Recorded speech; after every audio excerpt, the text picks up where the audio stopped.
Right, so hello everyone. We're back again right now. We are on the seventh episode. This is very interesting episode because we're gonna talk about the harmonizer or the infamous Eventide. You know for sure when we talk about harmonizer, um, it refers to the Eventide. So the Eventide.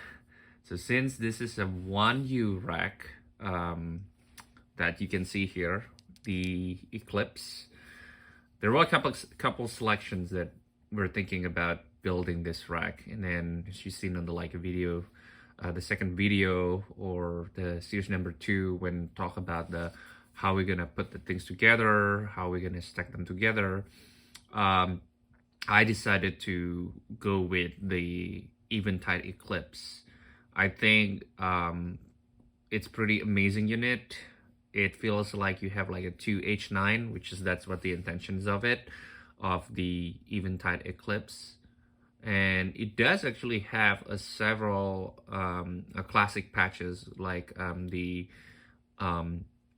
detunes, micro pitch, and then amazing chorus delays, anything that you can think of.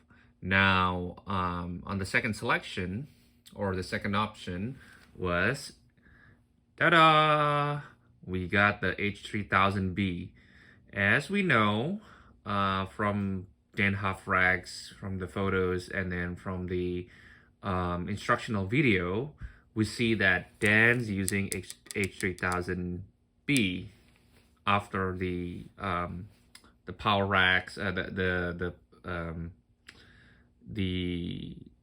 the top of TC2290, I believe.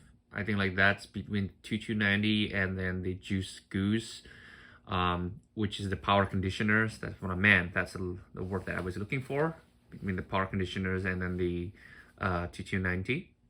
And actually that belongs to this rack as well, because the layout was, the top was the power conditioner, and then H3000, 2290, 1210, the chorus, and so on. But anyway, this particular H3000B, it's been upgraded to 3500. And interestingly enough, that whatever we send from the main Rocktron, it actually stays on the patch 519.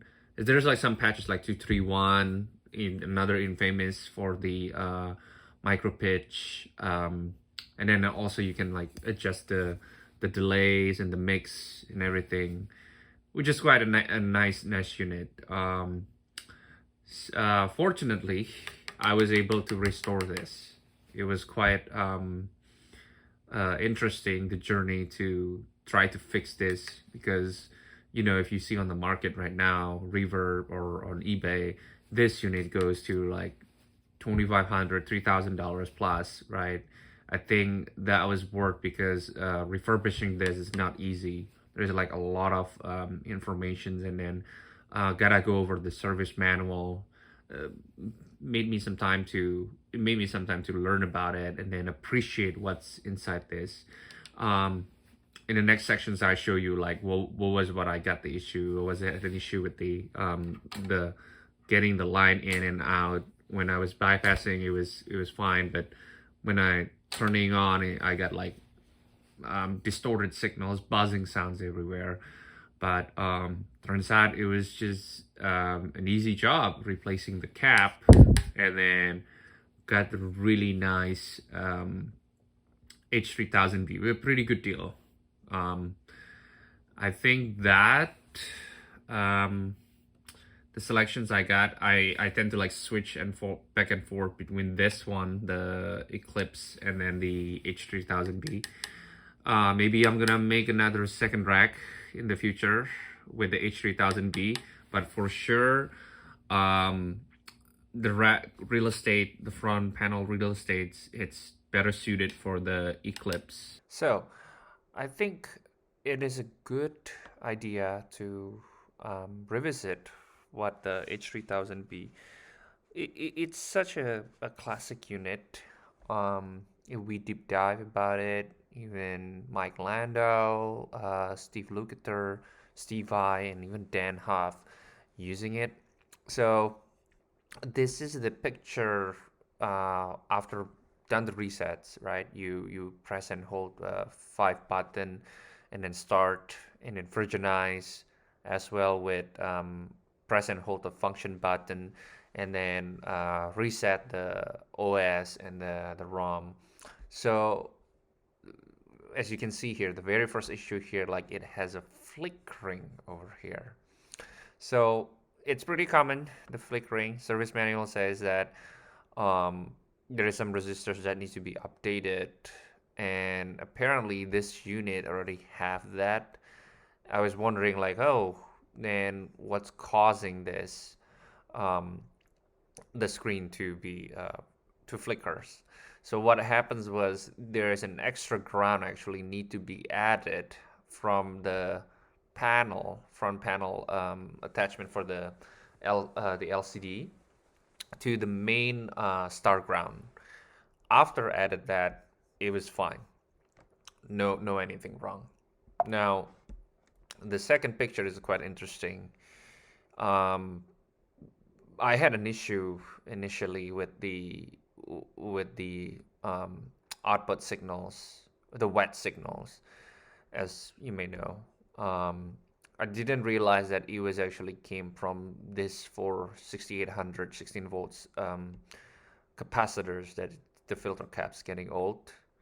Eventide was suggested me that okay, let's go over the um, changing the socket, taking out the power socket from the transformer, going to the directly solder to the main board. It didn't solve the issue. Um, this is the same thing too with the 3300 filter caps. I believe this is another must-do repair, or one of the pretty standard repair or common repairs for Eventide H3000 especially. Um, I was checking the output from the A2D signals here, the Sony CX218. It was fine. It was the regulators also fine, and then there are like multiple tantalum caps over here. They are like 10 microfarads, and they're all fine. And then these are like the coupling caps, I believe. These are like 100 nano, so 10 micro, hundreds, 100 nanos. I had two experiments from the after the filters, these two Murata filters, the output caps. Was there anything wrong with it, or um, the, anything that impacts the signal from the minus 15 volts rails through powering all these chips? It was fine. Um, the next thing that I want to talk about was the where to place the ground for the LCD flickers, right? I put like the ground over here going to the main ground, so put a cables and then solder it from here. Um, put like Eclipse or something, the start ground. So the ground from here going to the main ground, main board ground. So I have like the good continuity board. That stops the flickers. And then this is definitely like from the front panels going to the main board as well. Um, this board in particular doesn't have a sampler board.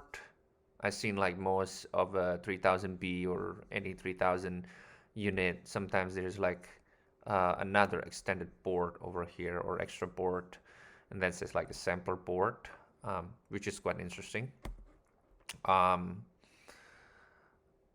pretty standard, um, uh, pretty standard 3000B before like change the ROMs over here to 3500 TFX upgrade, and then the pods for changing the parameters here also can be cleaned.